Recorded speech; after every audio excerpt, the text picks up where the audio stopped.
You know those people who are just off the charts brilliant, a true genius at what they do, but then, in a simple conversation, they seem to, well, completely miss the mark?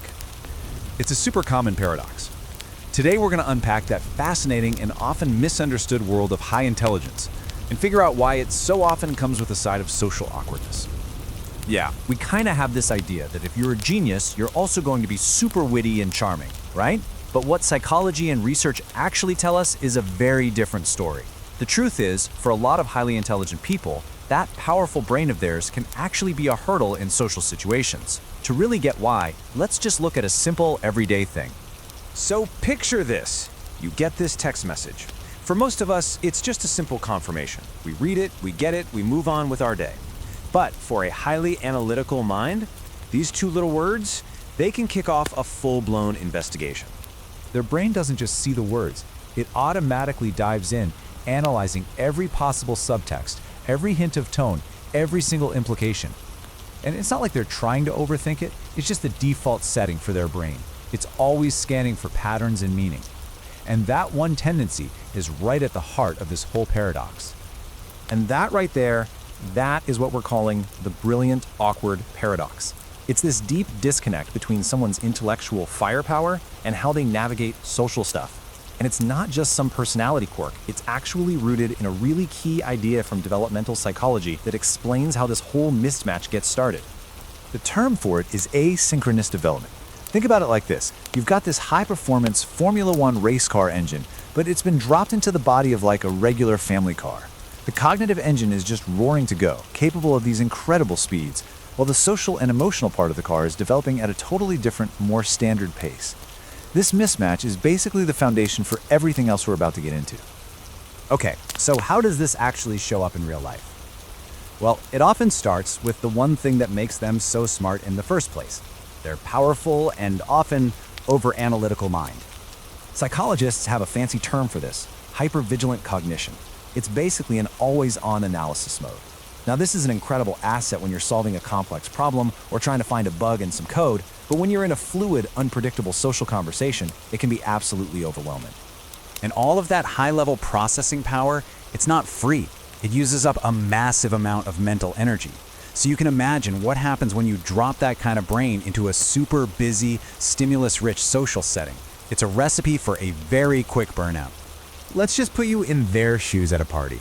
While most of us are just, trying to chat and have a good time, their mind is basically running a dozen different apps at once, decoding all of the sounds and lights, tracking multiple conversations, managing their own internal monologue, and trying to compute all the social rules in real time. And this isn't just a feeling, it's backed by real data. And here's the kicker. This brings us to a huge finding from a massive systematic review of over 100 different scientific studies. These studies show that the brains of gifted individuals are literally working harder and faster. They show heightened and accelerated brain activity during complex tasks. So when they dip out of a party early, it's not them being antisocial. It's just pure cognitive exhaustion. So, because their brains are working so hard internally, it leads to this other really fascinating thing. They often end up focusing on very different stuff than the average person. And this is where you get this wild paradox inside of a paradox. On one hand, as you can see here, they might totally miss surface level things like sarcasm in a joke or a subtle shift in the room's mood. But at the exact same time, they're the ones who will notice the deep stuff. A tiny inconsistency in an argument someone made an hour ago, or a long-term pattern in behavior that nobody else even sees.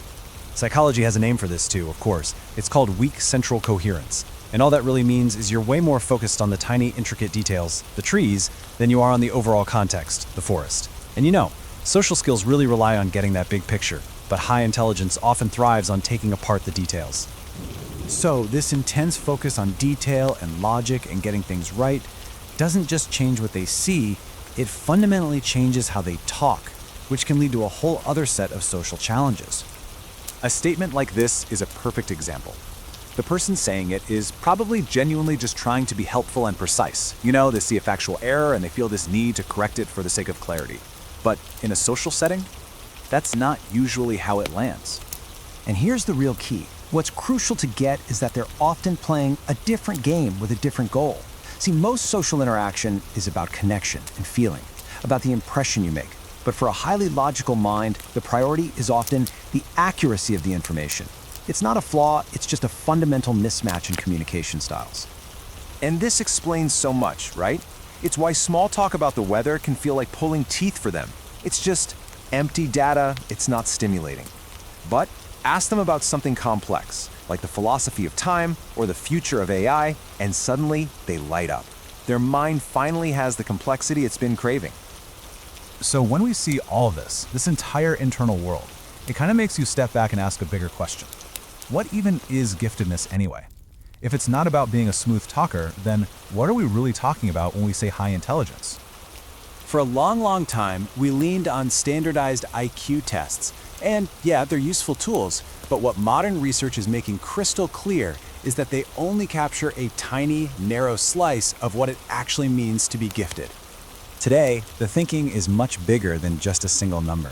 Modern theories see giftedness as this really dynamic interplay between a whole bunch of different cognitive and even non-cognitive factors. It's a much richer, more complex, and frankly, more human way of looking at ability. In fact, let's go back to that huge review of studies we talked about. It identified several key traits that go way beyond just raw brain power. Gifted people consistently show higher levels of intrinsic motivation, that drive from within, and a stronger belief in their own abilities. They also show a greater openness to new experiences, plus superior verbal working memory and attention switching abilities. So when you kind of zoom out and put all of this together, you get to a really powerful conclusion. The social struggles we've been talking about, they aren't a sign that something's wrong. They are a direct byproduct of a mind that is wired fundamentally differently. A mind that's built to prioritize depth, analysis, and logic over easy, surface-level interaction. And this is so important to remember. These two things are not at war with each other.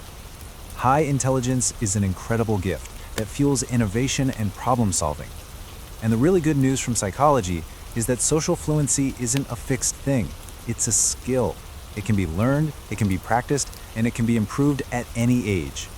Being brilliant and being a bit clumsy in conversation can absolutely coexist. So we'll leave you with this final thought to chew on. What if we've been looking at this whole thing the wrong way? What if what we see as social awkwardness isn't a failure of social skill at all, but simply the evidence of a mind that's operating on a completely different and much deeper frequency?